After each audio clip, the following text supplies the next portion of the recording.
Good morning, everyone. Last week I read from Romans 8, just those few first verses. And this week I want to continue in Romans 8 just because there's so much more. I won't read just a few chapters, no, a few verses. So don't get scared. But I just want to read from 14. We're going to skip down to 14.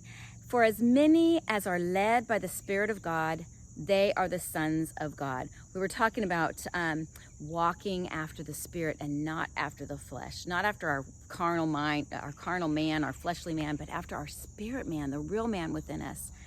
And it says, as many as are led by the Spirit of God, they are the sons of God. So if you know Jesus today and you're led by his Spirit, you are his son or daughter.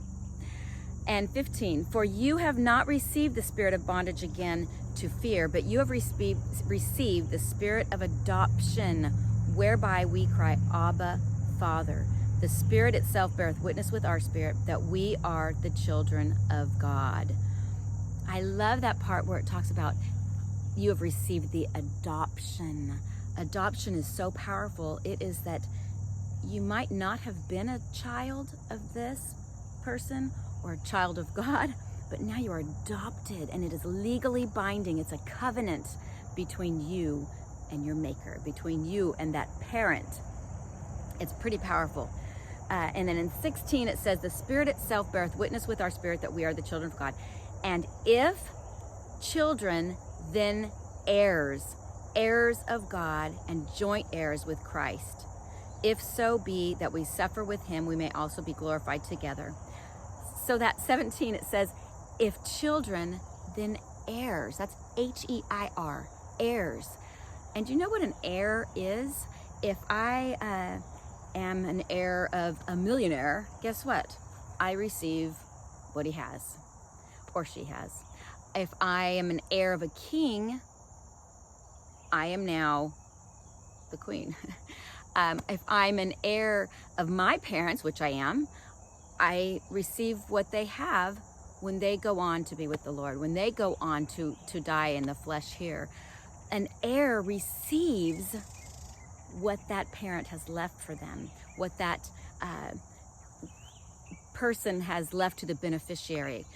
And we are heirs, it says, heirs of God and joint heirs with Christ. Well, Jesus Christ is God's son. When he died here, he left it all. We are joint heirs with him. We get everything that God promises in his word. We get it all. So do you know what he's left you? That's another reason to get into God's word. You need to know the promises, the things, the benefits, the beneficiary, the things that he's left that beneficiary, which is you. God has left so many things for you. He's given you it all. It's up to us to claim those things, and we can't claim it if we don't know what God's word says. So get into his word today. And then it goes on to say that second part of 17, it says, if so that we suffer with him, we shall also be glorified together. For I reckon, he's a good Southern boy, for I reckon that the suffering of this present time are not worthy to be compared with the glory that shall be revealed in us. So this time that we live here on earth, we're subject to the things of this fallen world because of sin. But it says that the sufferings of this present time are not worthy to be compared. We can't even begin to compare it to the things which has been compared with the glory which shall be revealed in us. When we leave this world, we have everything.